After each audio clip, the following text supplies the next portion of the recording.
Hello and welcome to the video. This is an introductory video to a brand new series putting Audupilot onto this thing here.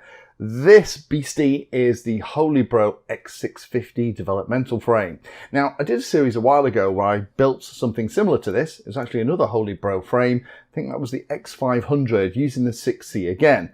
Now, this is a bit of a beastie and it's really designed at those of you that kind of semi-professional or you want to get all the pieces in one box, because this as a kit comes with everything you need.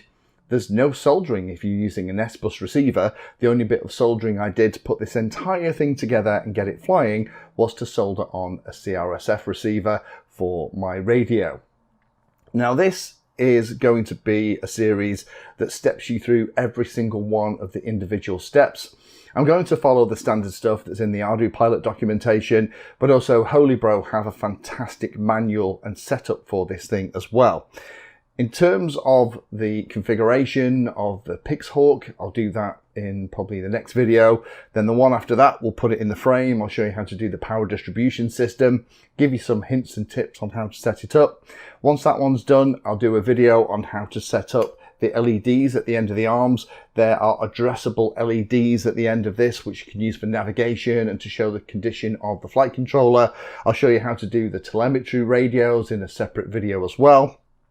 And then finally, we'll take it out and we'll get it to fly.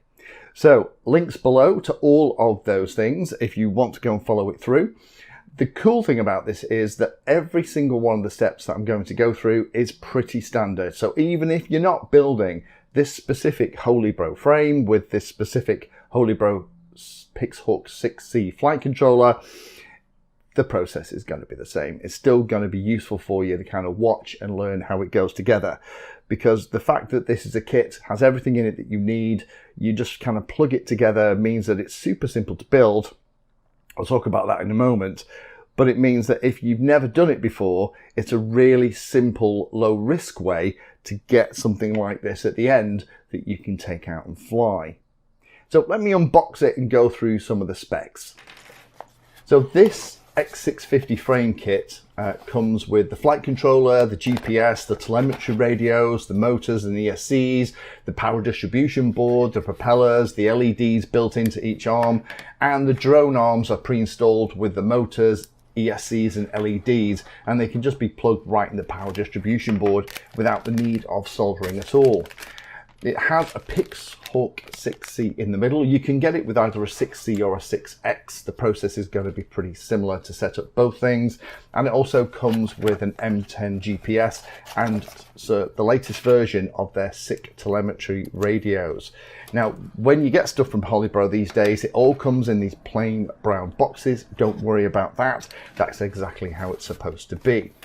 It's carbon fiber with foldable aluminium arm connectors. The arms do fold down for storage and transport, which is great, makes it much easier to move around.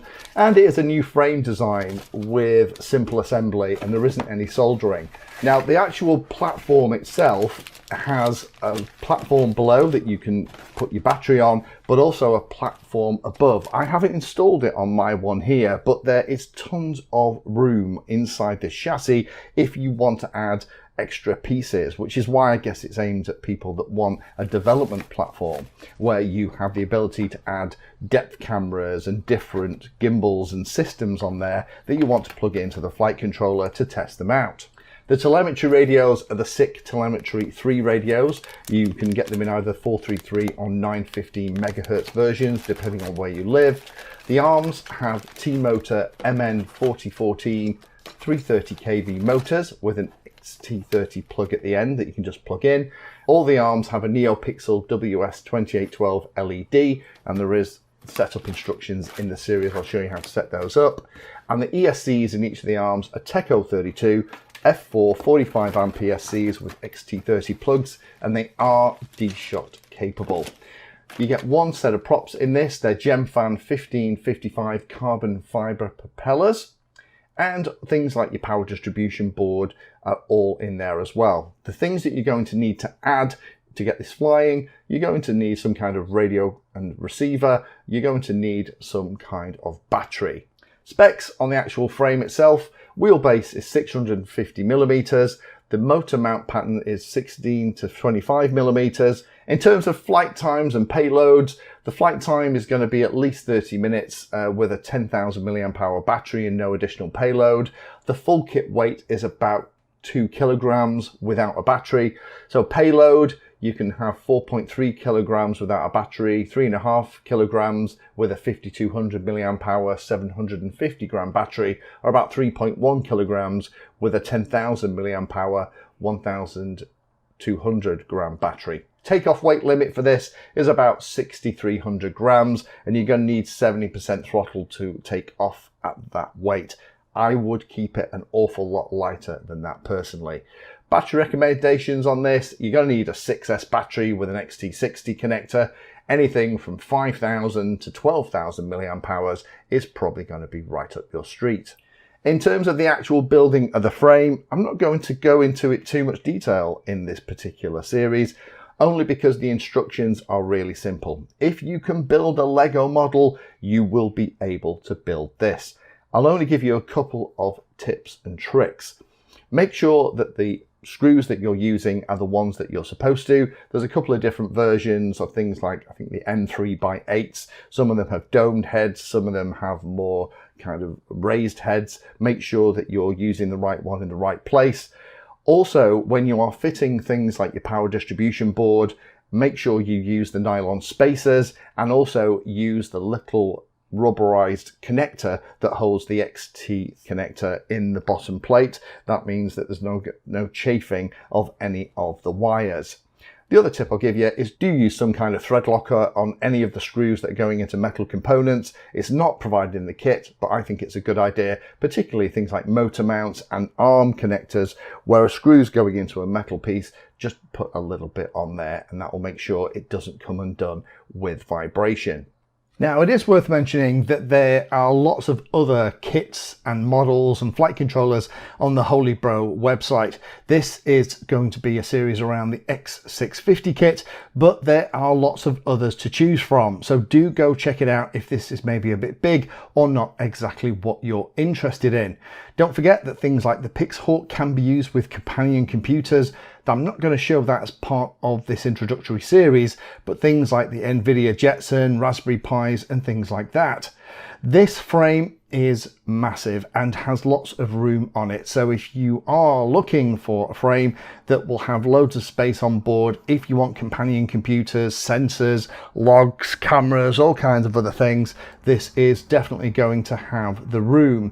And I'm going to do my build here with Audupilot and Mission Planner. HolyBro flight controllers are compatible with both PX4 and Audupilot.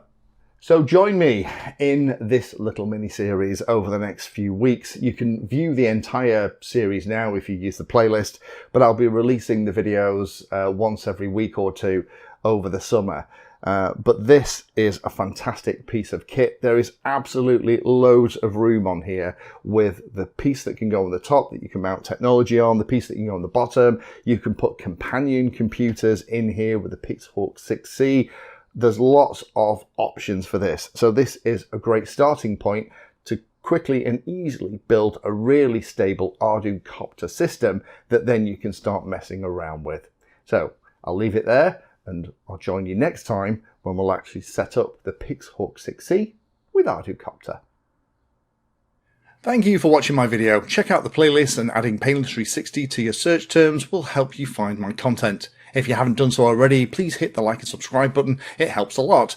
You can support the time I spend here answering questions and helping others by using the links in the video description.